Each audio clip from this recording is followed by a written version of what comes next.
सीता जी गर्भवती है, वाल्मीकि रामायण की रचना करो। राम जी रावण का वध करके राजा बने हैं, माता सीता गर्भवती है। राम जी आते हैं, गर्भवती स्त्री की इच्छा पूछना पति का धर्म होता है।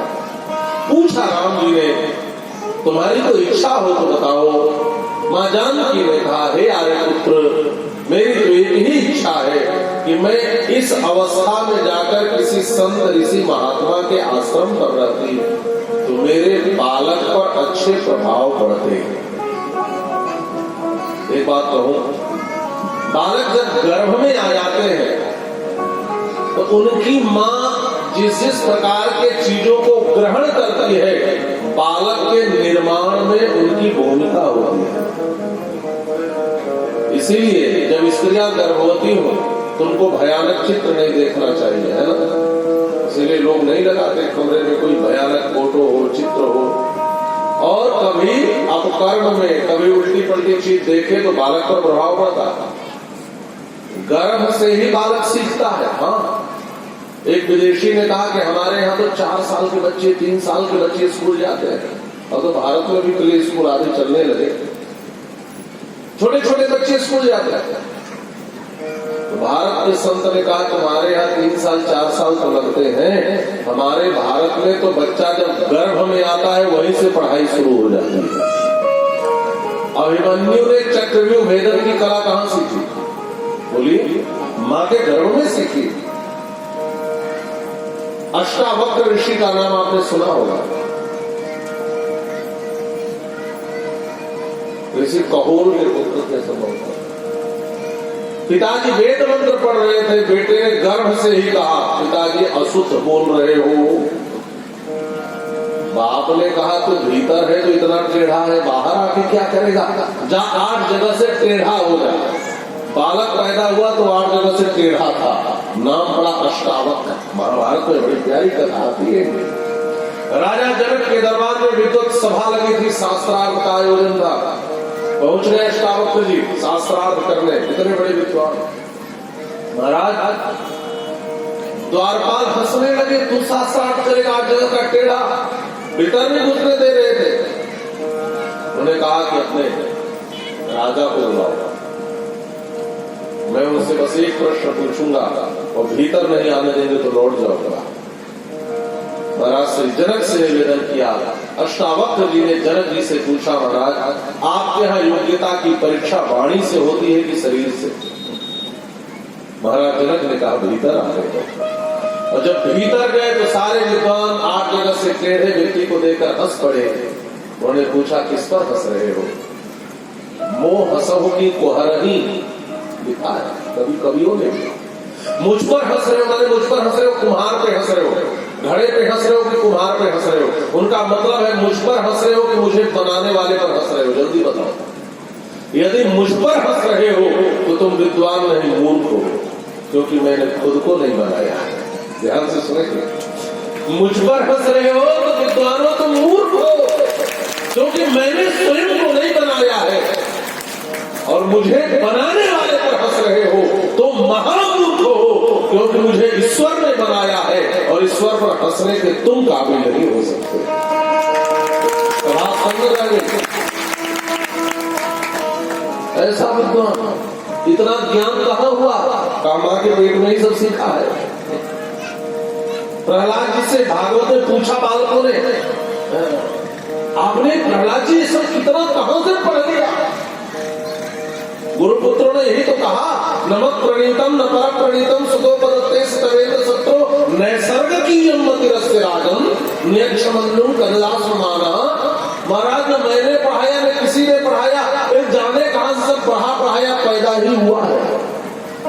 तो दैत्य बालकों ने पूछा, प्रहलाद जी आपने इतना पढ़ कहां से लिया है? सब श्रवणम कीर्तनम विष्णु स्मरणम पाप सेवनम अर्चनम वंदनम दासम सत्यमत ये नवधा भक्ति आदि कहाँ पढ़ा? तो प्रहलाद जी ने कहा कि जब मेरे पिताजी चले गए तपस्या करने हिरण्यकश्यपु, तो पिताजी से बदला लेने के लिए इंद्र ने मेरी माँ का हरण कर लिया। लेकर जा रहे थे, रास्ते में नारद जी ने कहा, इंद्र ये गलत बात है, तुम्हारी दुश्मनी उस दैत्य से हो सकती है, लेकिन उसकी पत्नी से दुश्मनी करना ठीक नहीं है। छुड़ाकर इंद्र से और हिरण्यकशिपु की पत्नी कयाधु को नारद जी अपने आश्रम पर ले गए और बस कयाधु रही, लेकिन कयाधु ने प्रहलाद को पैदा नहीं किया। सोच रही थी मुझे ही निर्णय छोड़ दिया, लेकिन बालक पैदा हो जाएगा तो मार सकता है, क्योंकि दुश्मन मानते हैं देवता दैत्यों को। तो जितने 1000 वर्ष तपस्या की हिरण्यकशिपु ने, उतने 1000 वर्ष माँ के गर्भ में रहकर प्रहलाद ने नारद जी के यहाँ सत्संग सुना और सारा ज्ञान पेट में ही हो गया। बात समझ में आ रहा है? हमारे भारतवर्ष में ज्ञान दान की परंपरा का आरंभ माँ के गर्भ से ही होता है।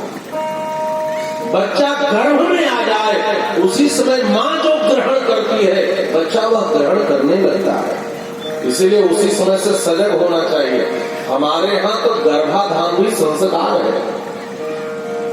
संस्कार पूर्वक आप जीवन जिएंगे तो आपका बेटा स्वामी विवेकानंद बन के पैदा होगा। संस्कार पूर्वक आप जीवन जिएंगे तो आपका पुत्र प्रहलाद पैदा होगा, आपके घर अभिमन्यु जैसा वीर पैदा होगा, आपके घर कोई ज्ञानी पैदा होगा।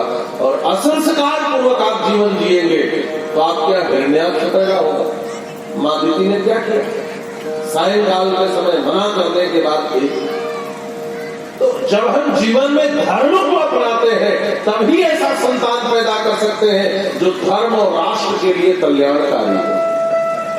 नहीं आजकल तो ऐसे भी पैदा हो जाते हैं, हिंदू होकर ही हिंदू धर्म का खंडन करते हैं, सनातनी होकर सनातन धर्म का खंडन करते हैं, जिस माँ बाप ने जन्म दिया उसी का तिरस्कार करते हैं, जिस मिट्टी में जन्म लिया उसी की बुराई करते हैं। आप विचार करें हमारे घर दैत्य पैदा न हो जाए, इसके लिए हमें संस्कारवान बनाने के लिए जब बालक गर्भ में आ जाए तभी से हमें सुसंस्कृत होना पड़ेगा।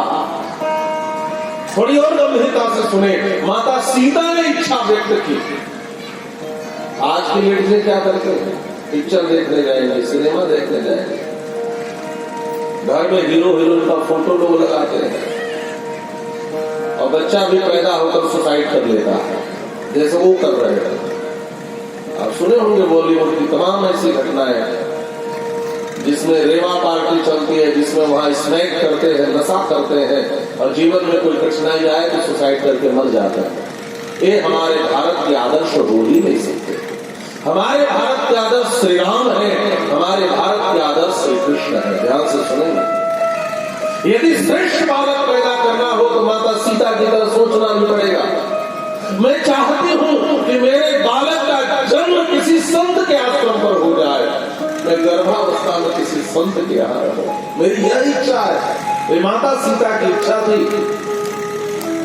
राम जी आप दरबार में आकर बैठे, मित्रों ने आकर कहा माता सीता को लेकर एक अपवाद फैला है, लोकापवाद है, किसी ने कहा है।